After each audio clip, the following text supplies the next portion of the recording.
Oh, yeah. Do you want to stop recording this call? It's like, I thought it was like set to auto. Whatever. I've got it. Yeah, it's cool. But yeah, I'm getting recordings as well. That's like putting off a few people. Because I'm assuming it's sending them messages saying, oh, this user's going to automatically record your call. Are you sure you want to continue? And obviously they're like, no! No. Yeah, I had a few wacko random calls. I had one from India, one from Italy, and a few unknown numbers. There were no numbers? It wasn't actually displaying the number at all. Yeah, I've seen people that obviously can hack the system, put anything they want in on the fly. Yeah. I mean, that's quite interesting that these guys can, like, hack Skype. They can call you at random times. Obviously, it's going to be like 4 in the morning for them because they're, like, big up on cocaine and whatever. You know, we're like, yeah, I'm going Maggot, man. And, so it's all great and fun for them, but they won't actually pass on their details because I'll contact them back and I'm saying, like, who is this? And they never respond. No. It's sad because what I've been doing is uploading videos to YouTube, which is all great and cool. And I mean, I know it is like us going global basically because I sort of like didn't fully read. Well, I read Mission Earth, but I didn't fully realise that. I don't know. I know there wasn't actually any mention of YouTube in Mission Earth, but basically, if you upload to YouTube, you go global. Yeah. That is sort of like in a computer game version. If you pick them to promote you, which a lot of times you get flagged without getting flagged, and they don't promote your video. Well, that's it, because I've had loads of weird-ass complaints from YouTube, and it's like, what the hell? I'm like some total unknown, and you've like obviously analysed the audio, like, you know, you extract the audio, listen to it, and I get it off spies as well when I go out to clubs and stuff, because obviously... There's something to broadcasting your voice and pushing things out there. There are probably people who listen to us, who track our obscure recordings. Yeah. Girls. Well, girls. I mean, really, girls the really three like of them in this movement. Yeah. Yeah, probably. Yeah, the three sisters or something, the Trinity, the unholy Trinity.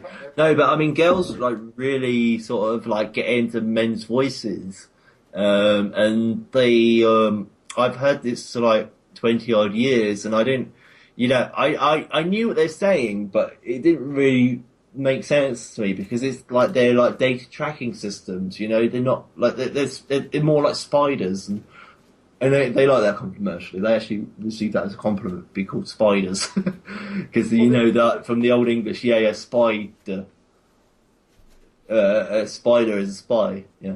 So I usually like they know that I refer to them as spiders, as in no, they are spies, but these women's minds work differently to like most people's minds, and they'll sort of like record the voice tones and stuff, and they're sort of like they know what you're saying, but they don't really, you know, they don't really know what you're saying, you know, they don't really get the emotional response, as in like, oh, we should like have this guy eliminated, or we should react in this way. It's more like, oh, we had this guy. It's difficult even describing it. We had this guy like describing this thing, and like some other time in the past, maybe like 1957 or something, they wouldn't actually know that bit. But some other time in the past, the same guy was describing the same thing. Going on random material. Hey, I'm just saying that it's traditional in radio. They always say, if you put it out there, someone heard it, and there's somebody else out there rolling tape on it. Yeah. So that's what I'm saying. I mean, it's like we're saying stuff that we think is totally original, but I mean, maybe 90% of it is because I've got a fairly good sort of intuition on that sort of level that I know for that at least 90% of it is. Working for anybody, you know what I mean? People are just listening to all kinds of things. Yeah. And who knows what they think it means? That's it. They may have completely different motives, like you're saying, for listening to it than yeah. Yeah, yeah. But that gets They're into listening aesthetics to and it all more that. like a recording device. That's like comparing to what you said as what has been said before in the past or whatever. And it's like I would get like loads of comments back on that, and it's like even as a child before like the internet was even around, it was like, well, you can't. They'll be saying bloody bloody bloody blah, and they'll be like, well, you can't really speak too much like William Cooper. You know, and it's like, well, who the hell's that? Yeah, Well, they'll come back to me. Oh, you'll find out. You know, and William Cooper maybe, for instance, had never done a broadcast. You see, that's like a little really like where it gets really really like, a bit freaky from a male perspective. It's like, how the hell would they know what he was going to say? Because like these people, like the average truth will be like, William Cooper is like totally original. He came in out of the blue. He came in out of Pluto from the other star system, and he came off totally original stuff that never been said before. But from like these women's perspective, so I wouldn't really say a woman's perspective. I'm not really sure, but these women's perspective, it has all been said before, and so it's the variations that they pick up on, and it's the variations they sort I'd of like like. to say now that if there are any women out there playing with themselves, like you're suggesting, and listening to these tapes, not knowing what we're talking about, head this way. Don't do it by yourself. Come on over. Yeah. Yeah, damn right, damn right. I'm aware of that. They might be doing that, but I would try not to try not to think too much about that. I'm sure it's an art show, yeah. It's very tempting, but yes. Oh, sir. Yeah, no. I was more interested in getting an exact sort of like decryption of like how these women's minds work. I mean, I'll call them women. There's no point calling them girls. I mean, I can't really see that. Cash. Like It's cash. girls like, You think huh? it's a whole thing you're projecting into it. It's cash. It's money. Oh yeah. No. I'm talking about the whole You're on whole. a date, you're talking to whatever. They're rating you on how much cash they think you can make. Really? They're like actuarials in their head. You know what I mean? And You they're could be thinking, right. and that's why they don't understand what you're saying. Like they haven't been listening. They're listening to your tone, and they're gauging your financial prospects for the future. Yeah. That's it. Yeah. It's Yeah, money. yeah. Yeah, but that's fine. But I mean, my financial prospects are obviously like infinite. You know, I mean, it's like, They don't look at it that way. You believe in yourself. They don't necessarily believe in you. well, that's a good point. That's a good point. I was thinking like, from that sort of perspective, they must be thinking they're listening to like Bruce Wayne or something. You know, like our Batman or something like that, They're not because listening to that either. they're not listening. Ah! No. I'm confused. They're My listening to the ego's tone. destroyed now. They're listening to the tone, and they're listening. They're not catching Yeah. the dialogue of that either. I don't think. No, I know what you're saying. They There's can if they want to, but they don't want to. They're so interested in other things like money that they don't care. They really don't care what you're saying. Yeah. You think they're listening to the confidence in my voice and stuff. They're like, oh, he sounds so confident, so, you know, he must have loads of money. Right, but if you're really going to be a scam artist, a confidence man, as that is, you would learn to project yourself in every way that would work. You would be the ultimate pickup guy because you project all the things they're looking for, and it's lies. Yeah. Well, that's all fine. I've done that before anyway. I mean, I've got on. I projected the best sort of like con trick man voice, but I haven't actually been interested in like conning people. At the time, I think it was a morality thing. You know, it's like, oh, I don't really want to con women, but it was like really, I don't really know that much about them, and I really like to find out a bit more before I apply these amazing weapons of, you know, like con trickiness. Well, that's just not me. I mean, I laugh, and then there's, you know, I blow up because I think I'm, you know what I mean? I don't like how, I don't like selling at all. You know what I mean? No, I know. It's like you might as well just like go on a webcam and shake your dick around or something, you know? Yeah. I've seen these these other guys that are in sales, and I've been like in a like proper salesman environment, you know, when like you're selling stuff and it's like you're on the phone, it's like bam, bam, bam, you got to sell. But And think about these it. guys are They have a just like, diluted concept that they think that, well, they were just going to go home, but they ran into you, and now you sold them this thing, or yeah. she Oh no, she no! will I spend was the rest of selling her life stuff with on you the phone. because she went this way and not that way. You know, she No, walked around I the was garage selling that stuff way on and the found phone. you, and now you sold her this bill of goods. Yeah, no. No, Confidently. I was selling stuff on the phone, and I was like really good salesman, but I wasn't a salesman that was gonna like lie on the table and like act like I was undoing my zipper or my flies, as we say over here in England, and like carrying on chatting to her because that was like what some of the guys at work were doing, and that was how they're beating me in the sales pitch. It was by basically like sounding like they're stripping off in front of the lady. It was like, "Hello," or should I say, "Hello"?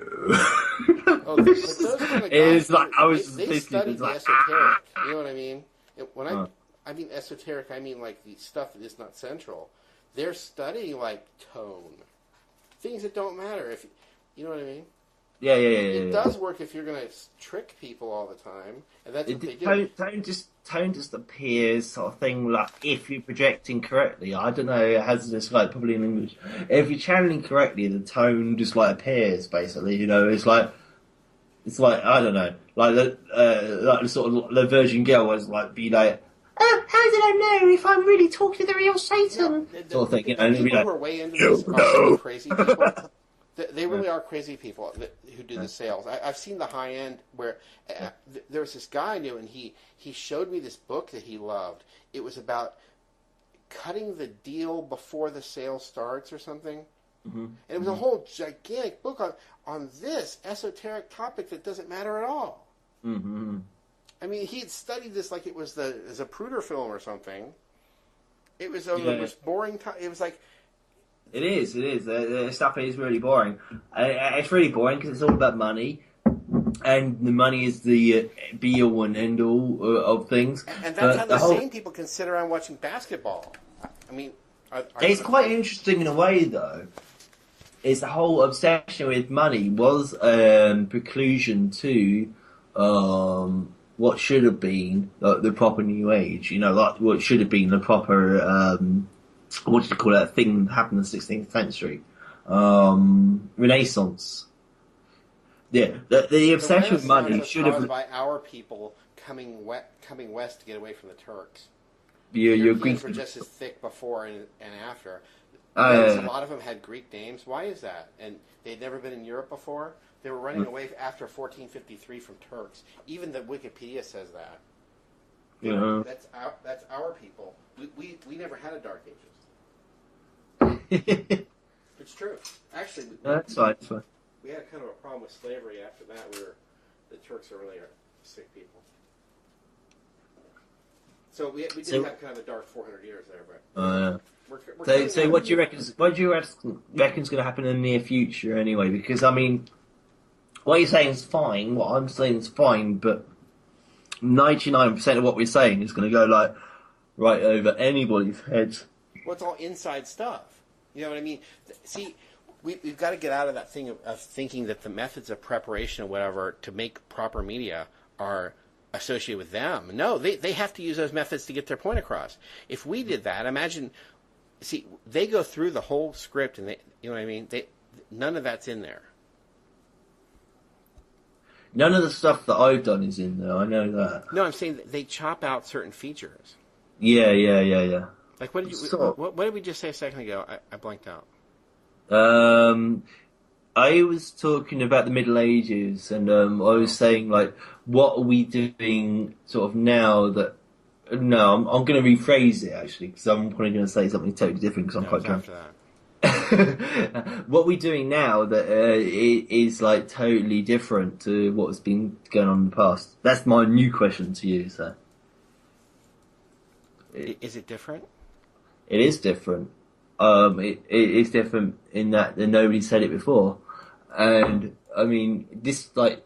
Sorry, I am going on a tangent. So Yeah, I mean, it's different. Is in like nobody else talks about the stuff that we do, and I was just like, I'm always quite interested in I'm how sorry. I did point never out ever inside venture the same references. stuff. They'll run through their whole script to make sure that the thing's not too inside. Yeah, yeah, Sonny Bono's original job was he sat in the studio while Phil Spector was recording stuff, and he was supposed to just answer, "Is this stuff true? Is it ring of truth?" mm. And if it didn't, they'd start over, from scratch. And Yeah, yeah, he just sat there. He's the truth man. yeah. I know. I understand that. So when everything's prepared like it is in the media, Yeah, you scour through it. Different people scour through the script and get things like inside references, inside jokes out of it. yeah, yeah, yeah. I All understand that. kinds It's of things. the whole some Masonic references and stuff like that. But because I've never actually done that. I've never actually sat in front of notes and recited from notes. Oh, I I have. I'm willing to prep, but I got lazy. Well, yeah, I mean, you might have used notes as like, well, that's fine because like you were responsible as like the responsible party. I mean, Like, I had a show in '89 on a local station here. I was playing, music and stuff, but you had a I show, like prepped. a Truth Movement show in It '89. wasn't a Truth Movement show. No, I didn't know about that. yeah, yeah. I mean, I've always been like that. I've always been like that. I just been, I don't know, outrageously something, I mean, I was always looking for this. I mean, like my two favorite movies are Brazil and Sleeper. Sleeper is the greatest anti New World Order movie ever, Yeah, and I knew there was something to that. yeah, I mean, the Jewish comedians that I liked were all banned. They were on the ADL's like death list. yeah. And why is that? You know what I mean? You talk about this. They only really Yeah, defend, yeah. they don't Yeah, defend that's Jews. quite They interesting. The whole defend people Jewish in the New World Israeli Order. thing, and it's like, how did everything get obsessed with the Jews? I mean, I don't really understand because I read stuff, I research stuff, I investigate stuff, and I listen to stuff, and I watch stuff on the internet, and it's like I'm not, oh, it's all the fucking Jews' fault, No, it's other people Is acting it? with them too. Huh? It's other people acting with them too, and there's all kinds Yeah, of yeah, little yeah, groups. yeah, yeah, They're yeah. not all directly in everything.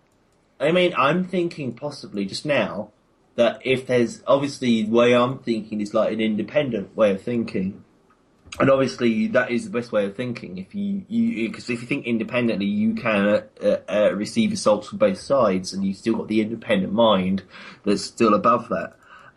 So I'm thinking that's the natural state of mind, and so there obviously must be other people thinking the same way, and so. The whole Jewy, non-Jewish thing is a bullshit anyway. I mean, Jew rhymes with you as well. And so it's like, for the very simple mind, it's like, we're all going to accuse you, but we're going to say Well, Jew, how many radio Jew is stations do you own? yes, it's you, it's you. You know what I mean? We're How going to say much Jew. stock in local police departments do you personally have? I don't None. have, I don't know. They do, and we don't. They do and we don't, but It's not the same thing. I can still like control the police when I see them in the town. How? And If they want to just come and beat the hell out of you for no reason at all, no, and they don't. get away with it, they can do it. That's the funny thing. They don't because they know me. That I'm a known figure. That's a whole sort of like sort of like the whatever Goyian politics, whatever, a whole on the street sort of thing. Go to the next town. They recognise me. I'm a known figure, and so I've had people like come up to me and say, "Oh, what's your matter?" So People can plot against you that you know. People could plot against me that I know. Yeah, people that you know do. I've seen that kind of thing before. Oh yeah. I just watched the Chris Rock thing again. He talked about people who know that you. I mean, you got robbed the night before, and they come right around to your apartment the next day, and they say, "Yeah, I heard you got robbed." Well, nobody had heard of that yet. They did it. Yeah. I understand that. But they're the kind of people who would do that. Yeah. I've seen people like that who. Yeah. That would be no problem plotting against you like that. No, Well, I smile don't. in your face. I don't think the police in this town, in this area, are going to do that. It's like you get known in the community and stuff, and so they would never do that. It'd be Oh, like I don't know. stupid. I would never say never. Uh, It's the stuff that you figure could never ever happen. That's the stuff you got to worry about. Yeah, but I'm reasonably protected against that. I mean, not in supernatural means, whatever. I know what you're saying. I totally know what you're saying. But I mean, it's like I'm saying rather it could happen. rather than being paranoid, you ought to like look to figures of authority, be friendly with the figures of authority. Yes, and that way you might have a bit of a better life. No. Well, no. Over here, I've heard of this kiss up thing too, and that's not right. Huh? The kiss up philosophy doesn't work. No. It's not to do with kissing up. It's just to do with being like, you see like a policeman on the street or whatever, and you're like, all right, mate. I mean, you're not talking about like kissing up and like saying, "Oh, how's your day been, mate?" All that crap. I mean, it's just like being like general, friendly, nicey, ordinary, average sort of thing, and sort of guy like me is like basically a giant anyway, and like bit unusual looking, talks weird stuff, and it's in my interest to like at least say hi to the police. I think because no, but I read Elia Kazan's book. He's the director. Like East of Eden. He's huge. But he talked about that there are people like from our culture. There are Greeks who figured that they would just pretend to be Turkish and go to the mosque and speak Turkish and volunteer for the army. That's really all the stuff the Turks wanted from us. And you could lie and do that stuff. And Kazan is talking about this in his book. And he says, if you speak Turkish and you go to the mosque every week, and at what point are you now Turkish? Yeah. You sold out so much. You're hanging out with the cops. I'm just there to get info. But they take you along on rides, see what I mean? And then they make you guilty of stuff. I know you're saying. I can't really, I can't really say I'm in the same situation as that, so. They do. They make you guilty. They're so evil. They make you guilty just by hanging out with them. Yeah, that's like sort of Jewish thing. I know. I've seen that sort of simulate situation. I've had that sort of situation done to me, but it's like, well, I'm not like the kind of guys that are really impressed to tell you that they go on stakeouts with their cop friends, and I went on a ride along. Those are the guys that get turned on. The police turn on those guys. Yeah. A bunch of charges get dropped on them, and they're not seen for 30 years. You know what I mean? They keep you around in a way to kind of nail stuff. Wonderful. They're exploiters in every way. Cops are. That's cool. It's cool.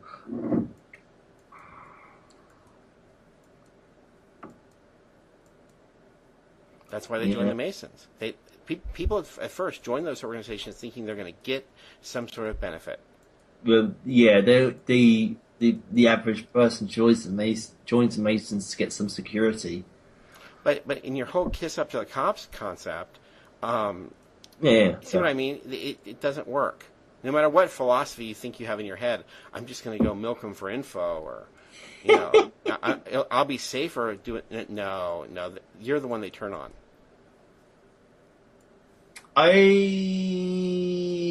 disagree, but Tony Soprano on the show would get you in a little conversation first, and then he'll shoot you in the head. He would lie to people, I know clearly what lying to them. But I mean, over here, it's a different situation. It's more like that guy who's a cop. And this is where I'm going with this is you still have the mirror in front of your face. That guy who's a cop, he's on a police car. You can't analyze the world based on what you would do. Because other people would do things you wouldn't do. He's the same guy. You know what I mean? He's the same guy that I seen in a police car when I was like 7 years old. It's the same guy. I mean, it's like, I don't know. I know it's a difficult distinction, but it's like, And you think they wouldn't kill you? I think the guy's got amazing genes. Or they would kill you, and since they know enough about you, it would help them cover it up. They would not kill me. I'm in their best interests. Sure they would. If they could, they would. Would have. Not because they think there's some great reason. They just don't give a shit either way. And I know what you're saying. Honestly. They've always got that loaner gun in the trunk that they can just drop on the crime scene. Oh, look, he had a gun too. They do, and they have little bags of coke and heroin, and a little pop bag, and they drop that on the crime scene too. After all. Sure, they do that. They do that in America all the time. I know. That is I know. standard practice. Like I know. the Houston and Dallas crime labs have been thrown out for. Jones talked about this. I looked it up. It's true. They would certify chalk, like pool chalk, as cocaine. Yeah, I know. They just threw some pool chalk in the back of your car, and now the crime lab automatically certifies that as cocaine. It's chalk. Okay, but would you not even agree that it's worth talking to your police officer before you get all paranoid and think he's going to like kill you next time you go out? What's paranoid? I never deal with them ever. It's a good idea. I don't. It's not like I'm not thinking up ideas that they're going to do. I just know it's better not to get involved with them. They're criminals. Yes, I'm not saying like being like best mates with them, like swapping their mobile numbers or swapping Facebook accounts, but you know, if you see a police officer in the street, you know, and he comes up to you and he's like asking you this and that, don't you think it's like a bit more sensible to like at least be like what do you call it, sociable or cordial, you know, not really like, oh, you're gonna kill me. I find that I can't be fake like that. I couldn't keep it up. You can't. Maybe like one time, but like, you know, I couldn't keep up a whole phony relationship with somebody because they're a cop, and I'm lying to them that I, you know. You really want to be buddy with them, sort of thing. No. Mm. They're into different stuff that I'm not into.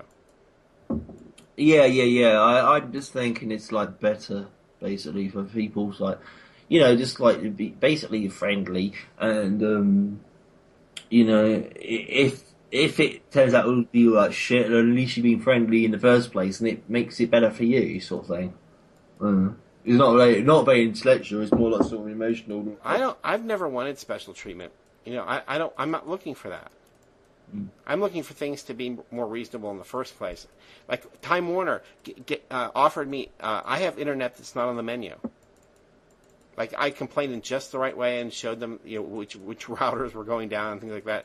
And I was offered. The first thing I said was, well, what about everybody else? They can't upload either. So I can upload.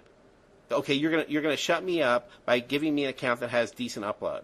What about everybody else? They think they're gonna go buy Vonage or something, and they hook it up, and they wonder why nobody can understand what they're saying. They have no ability to upload.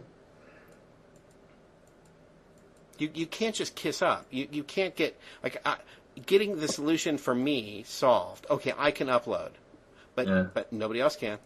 Yeah. And I want those things fixed. It isn't because I want special. It doesn't shut me up to get special treatment. I don't want. Yeah. I know what you're saying. I'm not saying, but all I'm saying is like I'm not even talking about kissing up. I'm just talking about like your average, regular sort of like somebody comes up to you in the street and they're dressed in a uniform and they're like a bit friendly to you. They know your name, and so you should respond in a way that's like, you know, a bit friendly. You know, but that's all I'm saying. I mean, it's sort of like I'm not even talking about the whole police thing. I mean, to my perspective, if they got to the effort of like putting on the uniform and like they're smiling at you and they're being nice, in some way, shape, or form, deep in your mind, you believe in them. You know full well it's not possibly true, but in your mind, it's not even believing them. It's in just your being heart, nice you back. believe in them. And it's like if you're nice back to them. You can at least get a sort of like unbalanced response. That's what you've got to do. You've got to break that in your head where you believe in that there are cops who are doing their supposed job that we think they do. Really? Yeah. You've seen too much TV. Come on. You know that what are they going to stop crime? No, I don't believe in any of that shit, but I'm thinking that most people want to believe that they're nice people. No, the way you said that, in a way, you still kind of believe. No, I don't believe. I'm saying, but I'm saying I might believe. I might project that onto them, but I do think that most people. You can't judge people by what you would do. Nice. In the same situation, somebody might do a different thing than what you would do. It's not a good way to judge. And in fact, when you tell your so-called analysis to other people, it's psychologically revealing about you because you're analyzing yourself and not you should have your eyes open looking at them. Well, yeah, I'm doing everything at once, but you know what I mean? The other people you're analyzing wouldn't do what you would do. they would have a different reaction, maybe. Well, that's where they got police reports and they're in trouble. I know what you're saying. I know. They can rewrite your case in 2 seconds and have it mean something totally different. You're just locked up forever and ever. I know. Oh, it's such a death camp. Monty Python always talked about, what we're going to arrest you. What's the charge? Well, violating whatever it is we found at the police station. They were just going to make something up. Yeah, I mean, it's like would be quite interesting to think like what is going to happen to the planet in the next 30 years because I don't really think much is going to happen. It's like I can't even understand. Oh no! I'm not used to Smalllands, man. Like, rule Can you changing. imagine? I wait my entire life and nothing has happened, and it goes on like this, where it's all cat and mouse with these people. No, I don't think anyone else can stand it either. It's going to eat people. I know. We're all going to be used to Smalllands. If we had like some sort of like global rising against tyranny or whatever, I mean, now it's you're like gonna the follow average leader. person is such a fucking dickhead anyway. I mean, it would only like go back on them, and it would only go back into like some other tyranny. I mean, like Mad Max style or something stupid like that. Right. And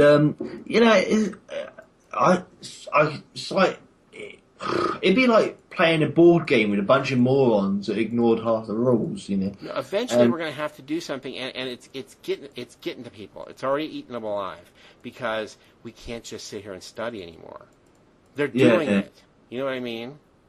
Yeah, I know. Yeah. Before people knew the plans and stuff, and it hadn't started yet. I mean, it's happening now.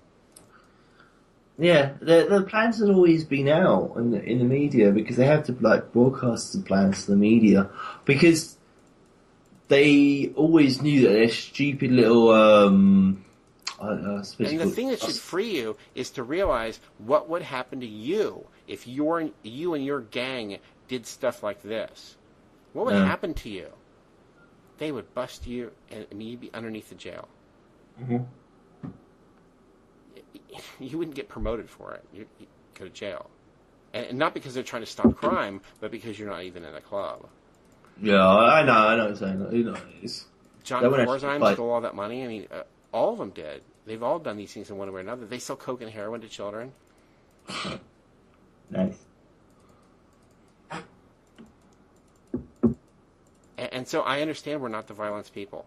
They are. They're the violence people. I mean, there's no point being the violence people. That's like bullshit. No, that's who they are. They will kill you if you don't stop for a traffic ticket. Like 12,000 nukes. No, in America, if you don't stop when they try to pull you over, and it's for a traffic stop, they will follow you down. All the other cops will join you too, and they will kill you. Yeah. They are the violence people. Yeah. I can't even. I've never been to America, so I can't really speak about America and American politics. But sort of like what I was getting into in sort of England and stuff, it's still like, you know, they're still like sort of local. I mean, they're not guys recruited from hundreds of miles away. You know, you still got a chance of like, you know, at least relating to the guy and then like being, okay, then I will back off. I'm not saying it's going to be any different in the long term, but at least you won't get smashed in the face. Super polite Canadian cops, and they had good food at the jail too, and and they apologized to you. I'm sorry, I'm going to have to arrest you, I guess. That's not so bad. I mean, it's the same system, obviously. We don't have any cops like that. We don't even have cops like that on TV. It's the same. It's the same system happening, but you won't have to get smashed in the face. I've seen it all in England and Canada, but I'm saying we don't have anybody like that here. Mm. They're not underconfident and stuttering and stuff. Mm-hmm. They'll kick your ass. No, they're not over here either, because they've got the uniform. They're and nuts. Stuff. Yeah. It seems to be like same as anywhere else. They got a nice little role-playing game uniform, and they got the leather armor. They got the baton plus 13 to attack and all this sort of thing, and they're like, "Wow, I'm suddenly powerful." If you see Elia Kazan's movie Face in the Crowd and then figure out when that Andy of Mayberry stuff came on, you realize that he knew all about this stuff, about manipulation and all this stuff. He was not the innocent rube that he played on TV. He had been in facing the crowd several years before that stuff even started. Manipulating people with all that country Cracker Barrel stuff. It was all in the movie, and he played it better than anyone else. It was amazing. He plays Lonesome Rhodes, and he's psychotic. But they start out meeting him in a jail, which is a county jail, and they promote him and promote him and promote him, but they didn't talk to him at all. They didn't realize the guy's crazy. You amplify crazy, you get real crazy. Was he like completely nuts or something? He was just a megamaniacal kind of guy, but they were as guilty too. I'll send you that movie. It's really amazing. Okay. But I'm saying, for him to play that character, and that everyone believes Andy of Mayberry. Mm-hmm. Did you ever see that show? No. I'm just actually going to go for like 2 minutes. I'll be back in 2 minutes. Okay. Cheers. Bye.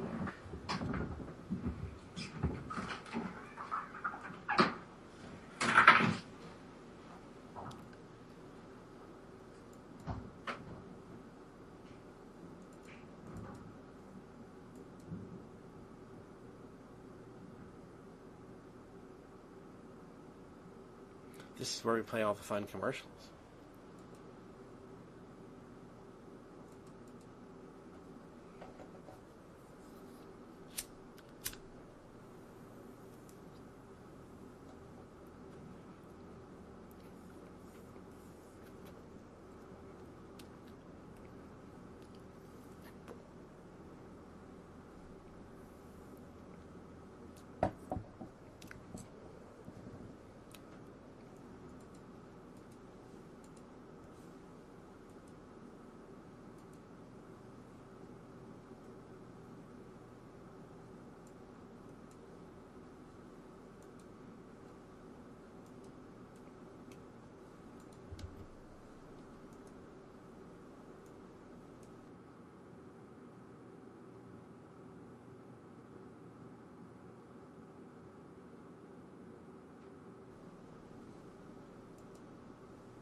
Yeah, we're selling soap powder while you were gone. You selling soap powder? Who to? I don't know, the Lonely Housewives who listen. Jews! Yeah, you wouldn't really sell that much soap powder to Jews because I think a lot of soap's made from pork extract. Yeah, they have like all crazy special products for themselves. Yeah. Whether they work or not, who knows? Yeah, we got in a second. I mean, I've demolished like 2 pints of wine. 2 pints of wine? 2 pints? 2 bottles. Yeah, I thought everything was in the metric system over there. What happened to that? I don't know. Pints? Pints. That's just me being silly. 2 bottles of wine, 2 litres of wine, yeah. So I was celebrating because I uploaded the whole damn World Freeman Society of American Freemen. Thinking that's like a fucking massive achievement. Remember, that's us. They're nobody. You know? Oh yeah, it's all cool. Yeah, we're cool and they're not. What have they ever done? I know, that's what's so embarrassing and annoying. It's like when I was at school, I mean, Greece, the leader of the pack. It was like, everybody was like, you're a nerd, you're a twat, you're a geek, you're a dork, you can't even get your own clothes and stuff at me, it was like all pokey at me. But, at the same time, when we did, a school play at the end of the year, and I was like, I was voted leader of the pack, and it's like, none of the guys actually voted me leader of the pack, it's all the girls. In a whole 50s pastiche kind of thing? Huh? You were leader of the pack like that? Yeah, I was just like, suddenly out of the blue, I was leader of the pack. And it's like, everybody was like poking at me and like, you You can't didn't even actually put wear, that dip uniform and do stuff stuff. in your hair, right? Well, no, I did grease up my hair. I did Oh, grease up my hair. I was like, yeah, full on Chris Morris. No, but I mean, Chris Morris Roger's is based altering. on. Yeah, no, Chris Morris is based on me anyway. Never mind. Wow. That's the whole thing with like the IT crowd and him greasing his hair back because I greased my hair back at school when I went on during the play. It was a non-speaking part basically, yeah, or non-speaking part, almost like another version of the mask, and it was like I was the guy who like fell down and died, whatever. When they're doing that thing, like I don't know, it was like the previous lover of Gene Newman. Non-speaking. That's a couple hours. Hey, it was a non-speaking role. It was quite fun, but it was quite weird as well because I did that. I it was basically I was the leader of the pack, and I mean, maybe you said it before, but it's like the leader pack in Greece is like Grease Lightning and he's Lucifer basically. So I did my Lucifer falling to the floor and dying sort of thing, and just like becoming inert, and there was like about 50 or 60 women that didn't ever. Sorry, bad English had never ever seen that scene before. Like really shocked. Yeah. And I was like 14 or something, so like the part of my brain was going like, I could go up and like say, no, it's alright. But I was live, and I could do that. He's live on stage, like, there's no way I can get up and say, no, no, I'm not already dead. Yeah, you have to watch out what you amplify. Mm-hmm. You know what I mean? What's that? Yeah, you have to watch out what you amplify. I mean, pumping out your ideas. That's why I've never really been afraid of helping people do publishing and teaching them to do this stuff. Is because if they really are crazy, they're going to publish something crazy. Mm. You know what I mean? Yeah. You don't Yeah, want to amplify certain stuff. I did that like greasy thing, and that was it. And it was fun. I mean, when you're doing stuff like that in public, you're sending messages out to people. Oh yeah, I know what you're saying now. No, I wasn't even aware of sending any message out. I was like Basically basically, innocent of these things. yeah. I was naive, like Right. virginal, basically, and I'd be given assigned a role to do, and it's like I'm going to do that role. Damn it, that's my role. I'm going to do that role. I'm not going to deviate from that role because my role was to do this. My role was not to get up and apologise to the audience or some other crap, whatever. Because I've always been like that anyway. And I did another public appearance I did was something called Mr. Smasham's Repose. Mr. And Smash's repose. Mr. Mistress Masham's Repose, and I was the butler in that, Mistress and Masher? Mistress separate word Masham's apostrophe s on that repose, and I was the butler, and I can't remember who the name of the butler was. But it had the most obscene amount of lines to speak. Wow, And it's a play made from a book. yeah. And basically, because I'd been assigned the role of the butler, I memorised all the lines. And this is sort of like my slave mentality, like was working anyway, which is it's not a bad thing because like the slave mentality is alright in a way because it means that you can like do loads of sort of mental work and just like on instinct. But I wouldn't really recommend it any other way. But yeah, I was a butler, and so I did the butlering live on stage. It was fun. Wow.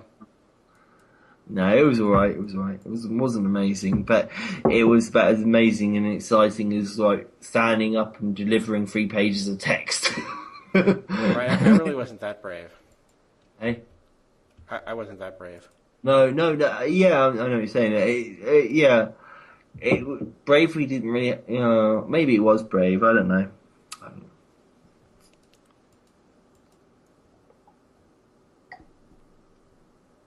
It was fun to do though, fun being on stage. Yeah.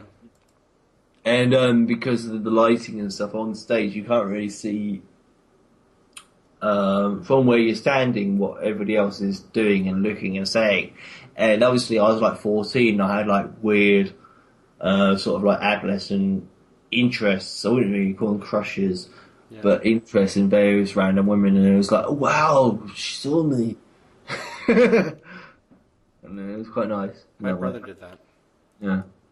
A random crush. No, go out on stage. Yeah. I mean, it's quite fun. It's not a big deal. I mean, I do it like every time I go out. Basically, every time I go out, I'm on stage. So It's a performance. You feel you're doing. yeah, it's performance art. Yeah. You never just going somewhere. Hey, You going never somewhere? going somewhere. It's a performance.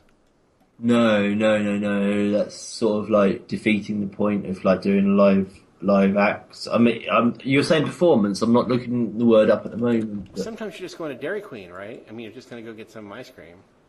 It's not a yeah, performance, is it? I don't know what Dairy. I know what Dairy Queen is, No, but I'm just going. I mean, sometimes you're just going somewhere. It's not a performance. You're not out there acting. I mean, there's no test. no. But if you're in public and like people are demanding that you say stuff and do stuff out of plays or Okay. TV or whatever, then you are doing performance, and it doesn't really make any difference. Yeah, it's not like you're going into like a totally different like mode or whatever. Right. But then again, maybe it is because I'm really not that bothered. It doesn't bother me at all. Um, place I Cool. used to live in was called Gloucester. No, I'm saying that's cool. You know what I mean? Yeah. I'm an actor, so the place I used to live in was called Gloucester, and we had the gods, which stood for the Gloucester Operatic and Dramatic Society, and I was like, when the guys like said, I recommend everybody go to that and like find out what it's like to do that stuff, because it's actually really cool, because you would not even realise how much stuff you do is actually acting. You know, like the moment you're in public, you're acting in front of stage, sort of thing. That's my perspective on it. But it was a lot of fun, and I didn't go there that often, but I sort of like realised the perspective from it. Is it in Gloucester? In Gloucester, yeah. Gloucester! Found Yeah, it. yeah. I can't That was the best pronounce thing, is the called the English gods. names right. Yeah, The gods. I found it. Yeah, the gods.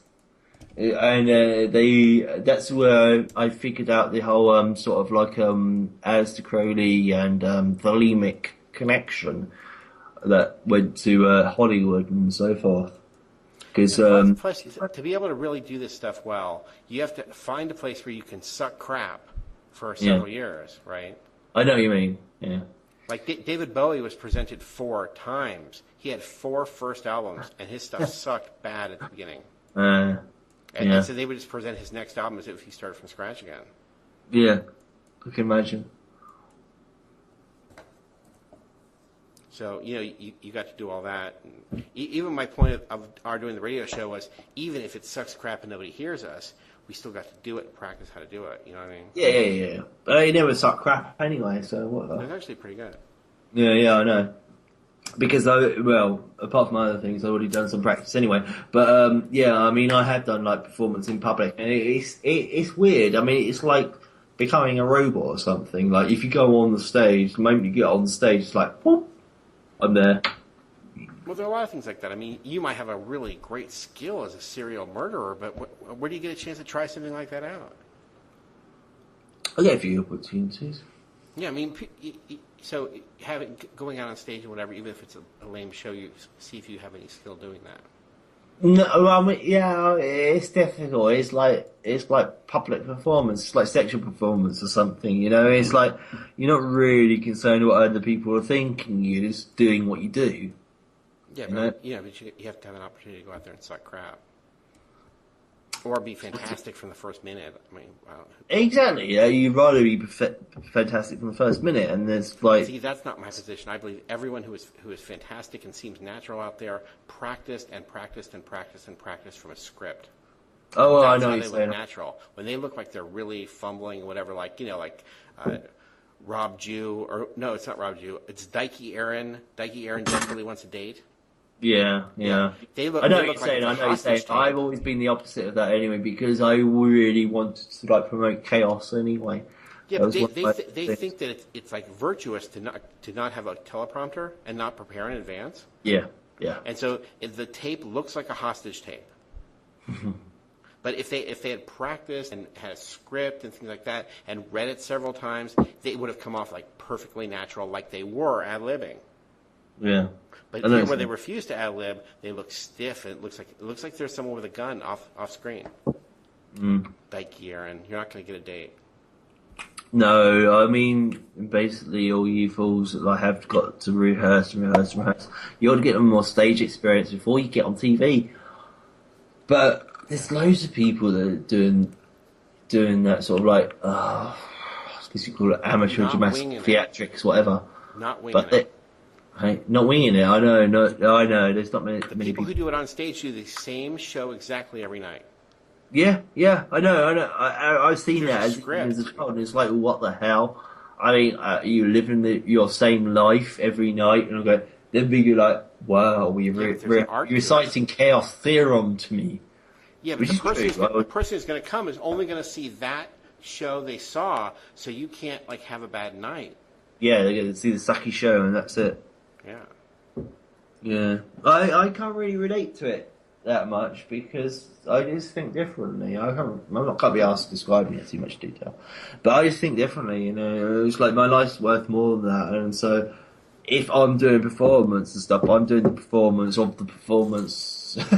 No, but they talk Performance of my about life. that where You know, I'm doing it. modern I'm media has made people performing. enormously famous who had no talent at all. But Caruso, who was a major famous singer, was only maybe seen by 8,000 people, ever. Yeah, yeah. Because I mean, you're still you're touring around, but who comes out that exact night? And that was the night you were there, and whatever. Yeah, I see. You know. Yeah, a lot of I'm not sure who Caruso was, but I know a lot of the operatic singers, like in the past, they weren't recognised because they weren't seen by enough people. But a lot of the old opera singers were like better than. Well, here we have all that Broadway, well, and it's the same in England. They are on the Broadway stage, and they are thought of as the best actors, but like nobody will see them. Much like the Caruso story. I mean, you're talking about maybe 25,000 people total, whereas you get into a movie, and you're seen in like countries where they don't speak English. Yeah. That's old news. That's old news. That's been true since the 1920s. That's been true before they even had like. Speech added to the movies. It's the same thing over there. They're over in the West End of London on stage, and they think they're better than your movie actor. Well, you go. So there's an art to that. Yeah. The musicians' union is to fight the recorded music business because there was the center of the big fight was that people would learn a certain version of the song, and that was the version they were going to know, and that's happened. Yeah. See, in the past, someone like Leadbelly or just traditional musicians at the time, they never played the song the same way. It was a reflection of how they felt that night and all kinds of things, and they never sang the song the same way. It wasn't standardized. No, they would play it. They play the music as a reflection of how they're feeling at the time, and how they're feeling at the time was a reflection of like how good the food was. But I mean, Jimi Hendrix, whose sound was so new and so different, people used to cry having a nervous breakdown, not happy, upset because they couldn't stand the noise element. And now, like my parents, who are not cool at all, have seen commercials where that the Star Spangled Banner that Hendrix did at Woodstock, that's been in commercials and stuff. Yeah. You know what I mean? Yeah, I know what you mean. But it's because it's the same version, a tape of his performance at Woodstock. Yeah. I mean, that performance wasn't even that well received. Now there's the performance for each thing because it's the studio version from the album. Yeah. It all sucks. It all sucks. And see, a lot of these groups, especially like Lenny Kravitz and people like that, recorded their songs and then had to learn the version they got on tape. Yeah. The one version, and so they all have to do that really in a way. They have to learn the version that got recorded and sing it that exact way, or people think it's a fraud or something when they hear you live. Yeah. That's and so the musicians union was kind of right, but they were kind of crazy too. That's why there's those BBC sessions tapes all over the place. Well, for Jimi Hendrix. For every cool band there ever was. John BBC Peel sessions, sessions, and it went on through the 80s, that stupid law over there in England. It got squashed in the early 50s here. In America, you had, in a broadcast station, they had to have a live band play the top 40 songs from that week. So you weren't hearing the Glenn Miller version of it. You were hearing this local band playing the sheet music. Yeah. For the musicians union, just Bill, who plays some trumpet or something, as if, tonight's performance of the Jimi Hendrix Experience, the part of Jimi Hendrix will be replaced by Bill. He's a local here from town. Yeah. You have to play the exact recording of what you have on tape, which is really sick. Mm. And it's gone to the point where they locked down the entertainment industry, and now you do read the script. Yeah. I was going to say, I don't know, understand, or even care at what way society is going. But it didn't go that way because it was a good idea or because it was popular. It went that way because they forced it on us. Yeah. The way I see it is like it went that way because it was inevitable it was going to go that way. No. People turned down quality and people who write their own material so we could have Britney Spears and Masonry? I don't think so. Well, they don't really... In a market where there's Creedence Clearwater Revival or Prince or people who write their own material, those bands couldn't even exist now. You would see Kid Rock vaporize in front of you. You know what I mean? All these people, they don't have substance. I know, but things just generally deteriorate. That's the whole thing with the Western civilization. Is just things just go downhill. No. But that's what it is when you got like relentless capitalism and crony capitalism and sucking everyone dry. Yeah, exactly. Putting the Jews in charge. Well, that's what I say about relentless capitalism, and you don't really give a shit. It's like you just like give money to anybody, everybody. Oh, I will give money to the homosexuals because they're obviously going to contribute to our culture because they don't reproduce. That's Roman system. You're buying votes or you're buying guilt or something like that. Yeah. You're buying special treatment. Yeah, the Romans did that too. That's the Roman system. That's the current system. I don't think it's such a problem. I think they might have set up the memes of it happening now. It's incredibly short-sighted. I mean, they know what happens when you do that. It's happened over and over again. Yeah, I can't actually imagine the Roman Empire had like millions and millions of faggots, basically. They did. It's in that movie. That secret scene that was brought back into what is that, Spartacus? There's a gay scene with Tony Curtis. Okay. And he's talking about oysters and I don't know. It was really creepy. Whatever it was, I wouldn't be surprised if it's true. Reminds me of They had all this homosexuality, and it was for blackmail purposes. And The way it is now. It's not even that complicated, is it? You basically you introduce the homosexuals, or you reveal the homosexuals, or you launch the homosexuals, or you set them free, whatever. It's the same principle as the Jews who drink blood. Are they getting magical Samantha or I Dream of Jeannie kind of powers from drinking the children's blood? No. They have you on tape, you fool. They now have power over you. They have pictures of you drinking the blood.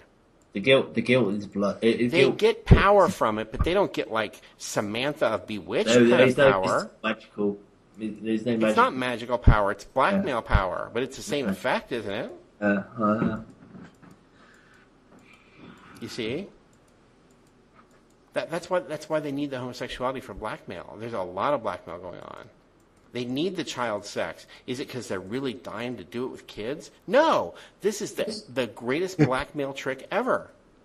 Yeah. All I need is pictures of you having sex with a child. I can make you do anything. As long as you're a girl, I don't really I mind. can make you jump out of a plane. You can't make me jump out of a plane having sex with a girl. Oh no, I have the whole picture series and the tape and the interview with the child afterwards, and we're Yeah. going to release that. Oh yes, oh yes. I wouldn't mind seeing that. See, that's power. That's and they need Yeah, that yeah. all the time. No, Sex Eddie, bribery. you're almost paraphrasing from Conan the Barbarian, That's with them. the priest, and he had the two girls, and he basically climbed up to the top of a cliff, a sort of artificial cliff, and he had the two girls like jump off the cliff, and he was like at Conan, he was like, yes, this is power. He's basically, the power of the priesthood is power over women, sort of thing. He had the girls jump over the cliff. Well, they need your money. Then they use that money to pick up the girl. Well, it's not to do with money. It's to do with power. That particular priest wasn't interested in Conan's money because Conan was a barbarian. He didn't have any money. He was saying, I've got the power. I have power over women. That's what he's saying. And, it's because he's a priest and he's got the hidden knowledge and all that sort of stuff, and the girls find it all attractive and, seductive, and he can turn into a snake as well. Yeah. Yeah. But that's what they're all about. You know what I mean? Whatever his name was, something Jones or something, with the scar over the nose as well. The scar of what? Yeah, he had a scar on his nose. Covering the one eye? Almost. He had a scar on his nose in the same location I've got a scar on my nose. It was the same guy who did the voice for Darth Vader. Something Jones. Hold on, I can find that in about a second. Yeah.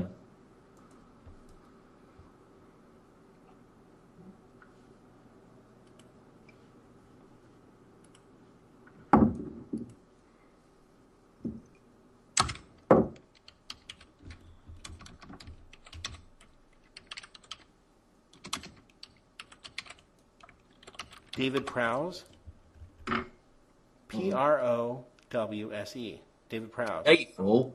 James Earl Jones. James Earl Jones is the black guy who is the voice. Yes. He's James Earl Jones. Is the But guy in the outfit. with the scar in the same place on his face as I have. Really? So you're related to James Earl Jones? I don't know. I think it's an occult reference. Do you think it's separated at birth? I think he had that thing added from the makeup artist to infer that he was going to be me. I don't know. You're saying he looks like you, but through the power of CGI and makeup, he's convinced that he's a large black man. What? Now that's acting. Maybe I convinced I'm a large black man. No, I'm saying that's acting. You know what I mean? Really, if you can convince us like that. No, James L. Jones. I mean, basically, you do know who he is, right? I was given this story that I cycled on a little tricycle. This is when I was 2 or 4. I cycled on a tricycle on the edge of a window pane that was getting installed in the property I was living in at the time. With my dead dad that never existed, sort of thing. And so I cycled to the edge of it, fell over, and impacted directly onto the corner. Sort of whoop, right onto the corner, and hit the window pane, hit me right on the bridge of the nose, sort of thing, right at the top. Where it hits the eye, and sort of thing. If it was 1 inch to the left or 1 inch to the right, I'd been dead. Oh, I hate those stories. Yeah, I hate those stories as well. I mean, I think it's bullshit, but I have got the scar. Yeah. And I got the scar right across the nose, and the scar is exactly the same as James Earl Jones has in that one movie. Okay. Which makes it even worse, If it's he had that scar in every movie, it was okay, I'm his bastard child. Which movie? Conan the Barbarian. Oh, okay. Yeah. I know I've never seen that. You never seen Conan? You've been living under a rock. Conan the Barbarian I've is been like watching film noir. I have taste. okay, yes, yes. You know, Conan James the Earl Jones Barbarian. is not in Conan the Barbarian. Conan the He's Barbarian is not. made. Eh? He's not in it. James L. Jones is in Conan. Click that last link I gave you. You're talking to the wrong guy. Take a look at his face. Click that. I gave you a link there. Yeah. It's tinyurl 8s. Wait a minute. I know the guy. I got the link to his picture on Conan the Barbarian. That guy. Click the link. Is that him? I sent you a link. I think I didn't know when it went. It went on mental. Do you see his face? There's like 50 or 60 of his face. That's not the right guy. It's. Did you get my link? The guy with the like floppy thing on his hat. He's got a hat with like 2 floppy things on the side. No, there's no link like that. See, Skype, I might get it like tomorrow. I've seen that before. Yeah, that's great for you. 1982, Conan the Barbarian. Here's your link for that. I sent you another link.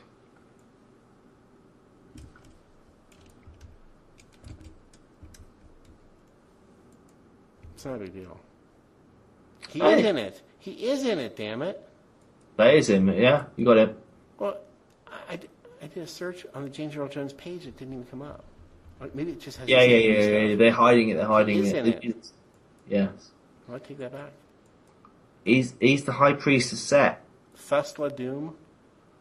Yeah, he's I've seen an interview with him on his role in that particular movie, and he said he was like. I don't like to watch movies with guys all naked and oiled up. That just is not what I. He want wasn't to watch. naked and oiled up.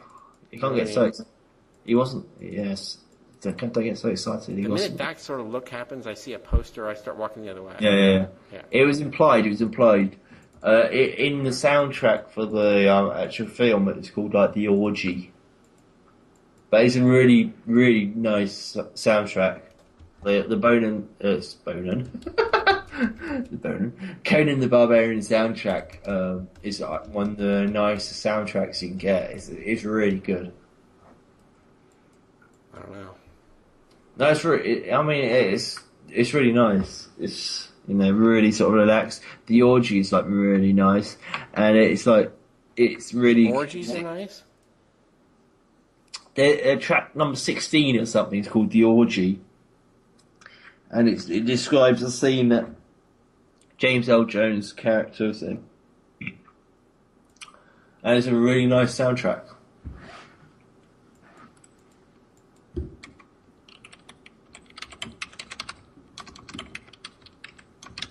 And the point with the soundtrack... Move, you're blocking the TV. No, and I'll thank you to quiet down. I'm playing action figures. Prepare to be bested on the battlefield, Lionel. Oh, I don't think so, He-Man. Ow! Oh, I'm sorry. Did I punch you too hard? Yes, I suppose you don't know your own strength. I mean, look at your muscles. Oh, stop it. You're the one with the thick abs. God, my mouth is watering just looking at you. Yeah, that's right. You buy your kids ridiculously homoerotic dolls and then ask what happened? Yep. Your gay son is on you, buddy. Explain that to your god. Okay, I have the link to what you want. Well, maybe not what you want. But I've got Basil Pelodorus, The Orgy, He does. Conan the Barbarian, the actual soundtrack. Yeah. I'll post a link to it and you can play it. It's got some like silly little 3D CGI thing, but nobody will ever find out about that. It's really nice.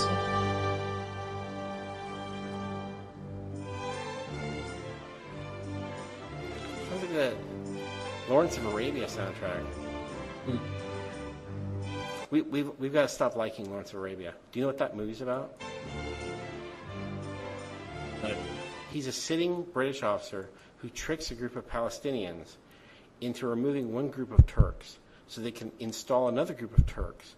He introduced the band called the Arabs. Can you just restart it? This can be re-edited into the great success story that is Israel, like in the future after they've taken over the whole world. They'll show segments from Lawrence of Arabia about how they stole the land You know? It's Arabic sounds. I mean, I've listened to quite a few Arabic soundtracks, and I've been to Morocco and stuff, but it's not that. No, it sounds like Hollywood soundtrack stuff. Let's put That's a Middle Eastern nice, theme nice in it. soundtrack. See? It's like Percy Faith or something. That's a low blow, by the way. You just like CD Jones. What? Would you like the comparison with Percy Faith? I can arrange that. You play it afterwards. Play it. I see. You'd like the comparison. If you do a comparison, then like beginning track.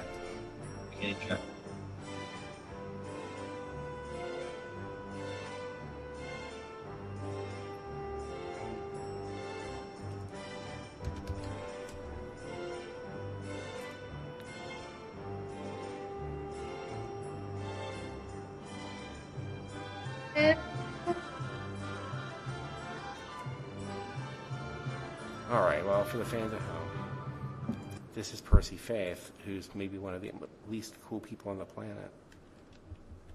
Yeah. This is his group of Mexican songs. One of the funniest things about the Conan the Barbarian soundtrack is when the Japanese like imitate it. And there's some of them that can do it quite well, but it is like really Japanesey sounding.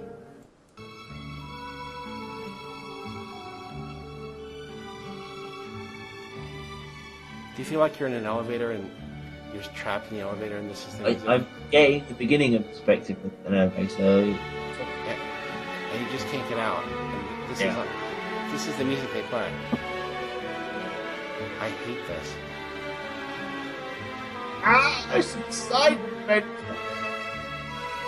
I hate this. I got another one from the same album. No, I don't This really. really blows. The people of Mexico are ashamed of this. I don't know what Mexico this guy visited. This is what I'm talking about. Some Hollywood asshole, like the guy from Oingo Boingo, what's his name? He gets every soundtrack there is. Interpret someone else's music, and you get this. You see? I get that nauseous feeling like I'm in a constantly rising elevator and can't get out. It's not bad. Oh, it is. It's really no, bad. you should listen to the music I have to listen to in pop music. Pop music is just awful. I mean, they will literally repeat the same line like 20 times. I'm not even joking. It is Are you total. comparing Graham Parsons to this?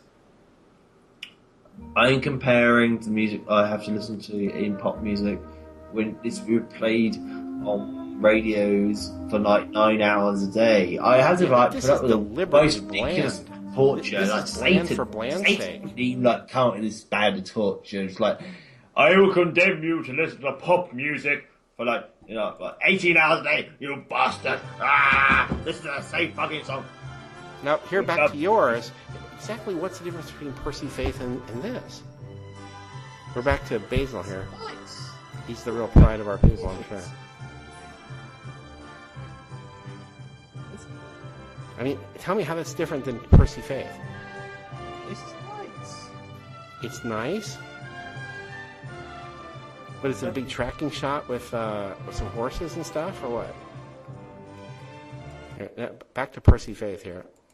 Yeah. And there's some great difference between this and that?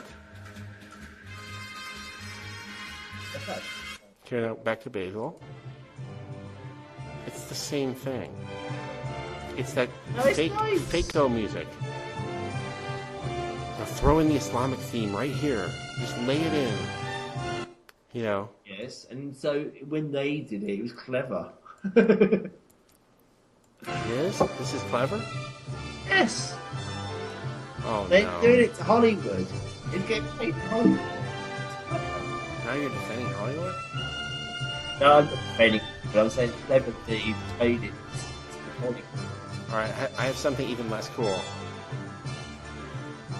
It's like the classics. It's like the classic old Hollywood music, you know? It's like the epics, you know, when they did like, I don't know, for Hollywood, like Alexander the Great or something, you'd expect to hear something like swingy, you know, swinging, and all epic and like, you know, like swoopy and stuff. And it's like, this is 101 Strings. This is the lamest group of all time. Percy Faith has personality compared to this. Percy Faith is it's actually elevated music. compared to this. Well, it's like some guy wanking himself on the background. Go, boop. In an elevator near you. Here's Montavani, his wonderful orchestra. Yeah. And why make music like this? Wouldn't you just want to kill yourself? I've just listened back to the album, and I also listened to Axis Bold as Love, the new Jimi Hendrix album coming out this week, and I've decided we should all kill ourselves. Because this is what we did in the studio. This.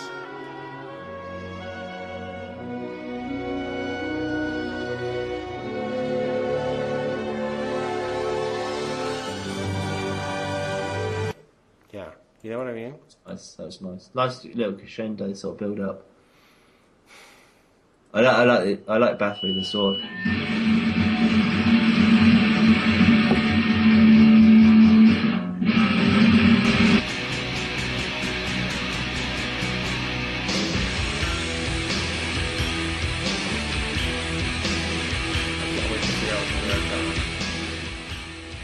I like it. I like it. I like it. It's cool. Check it out.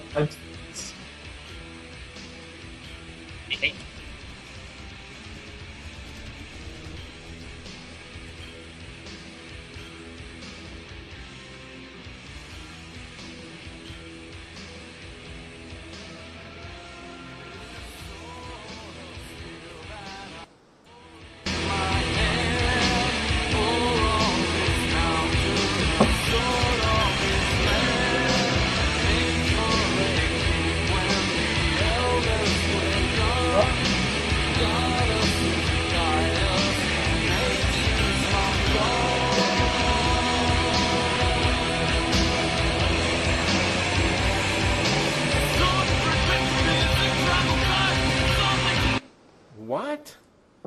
He's funny. Praying to his sword? What is this, another fag song? Yeah, it's cool. He can't wait to use his sword. A sword to protect the peace in troubled times. Come on. I know. Well, it's Bathory, isn't it? It's Elizabeth Bathory. And the connection to that stupidity, she's the female Vlad the Impaler, only like a tenth as successful, though. And I mean, how lame. I shouldn't even know that much about her. I'm trying to forget everything I know about Elizabeth Bathory. Who gives a shit? I understand she's probably related to Prince Charles, but we have to get rid of their whole family line. Yeah. They have to go now. It's like a desperate attempt to them sound cool. I know. But people are very desperate. It fails. But some things really are cool. And Montavani isn't it. And Bathory, oh my god. Yeah. Bathory is difficult to recommend. I mean, it's like they did one good album. It was like the album that took them 12 years to remaster.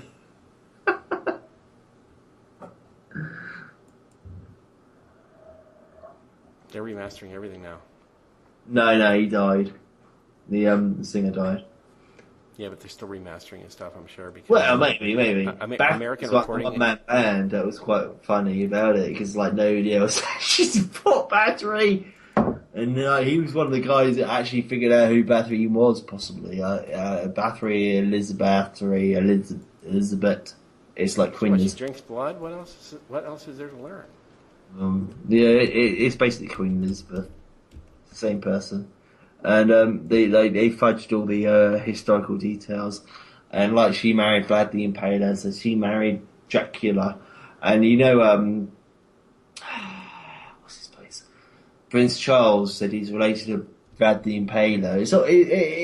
It's all related to that, and it's just, you know why they bring him up? Because they want to do stuff like that. Yeah. They're just really sad guys that want to be goths. You know, I they mean, want you know where he impaled everyone? with Out in the Todd. forest.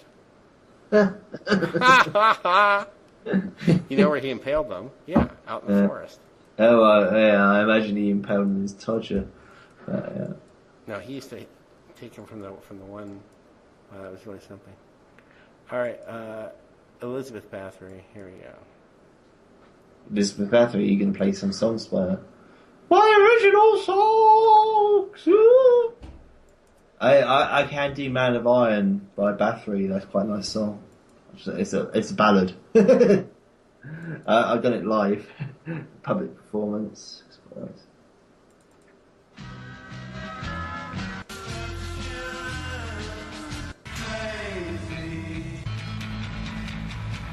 Oh!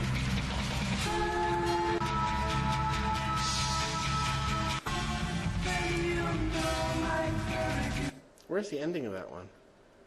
No idea. I don't know. I don't even know what song you play.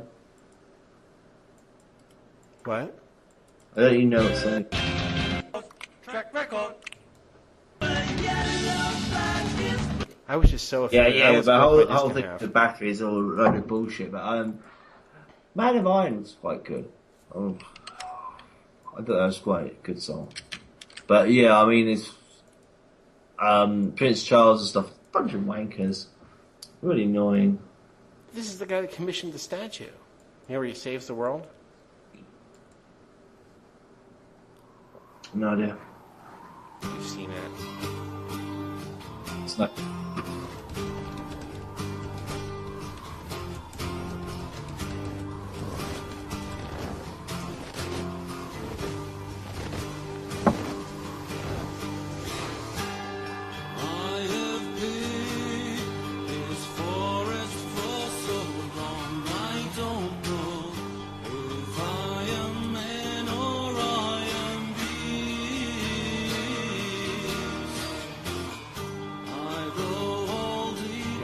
Prince Charles saves the world.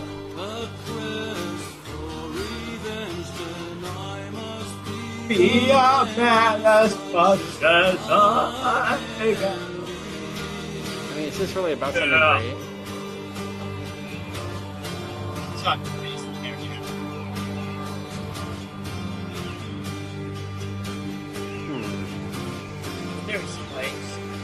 I have learned to speak the tongue of animals. That's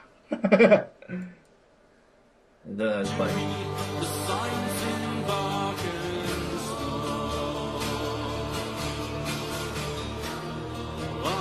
Look, if he runs into Maggotaur the snow dog, I'm gonna throw up. I don't really think.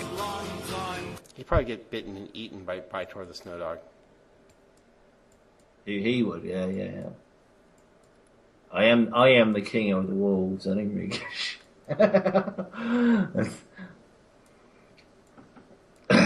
A man of iron. I would be quite interested in something in the wild that's actually going to threaten me. It's like, a man of iron I have grown.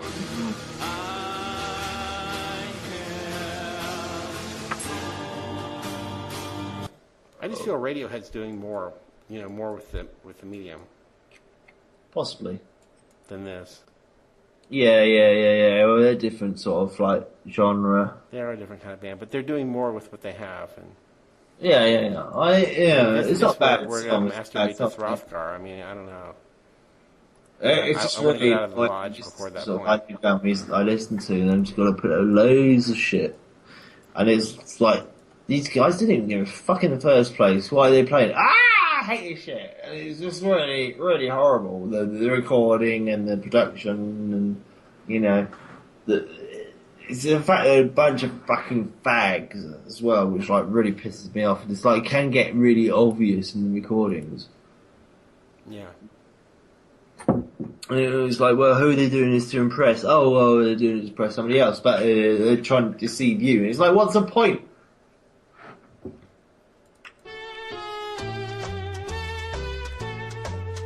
Yeah, play something else. Play something else. The house next door to me's been sold. Those niggers! They claim. Niggers.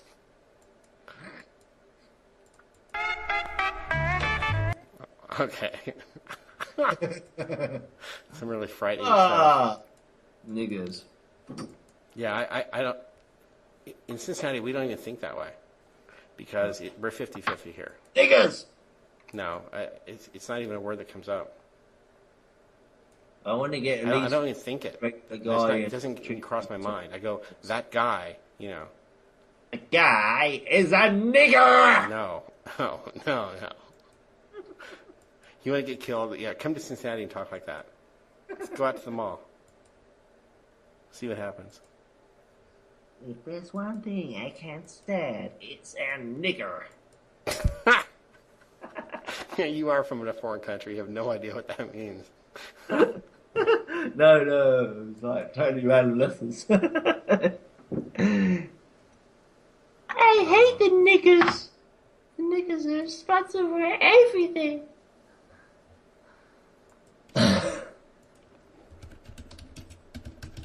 I'm gonna go out in a second anyway. I'm actually going out now.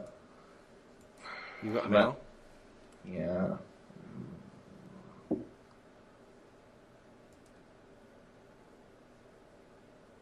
It's been fun and all, but I'm out of the wine.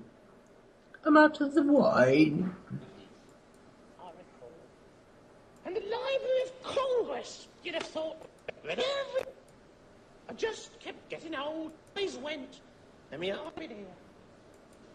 I feel that life's a game. Yes, sometimes... Life's a game! I'm like now. At least I don't work for Jews. I'm like now. At least I don't work for Jews.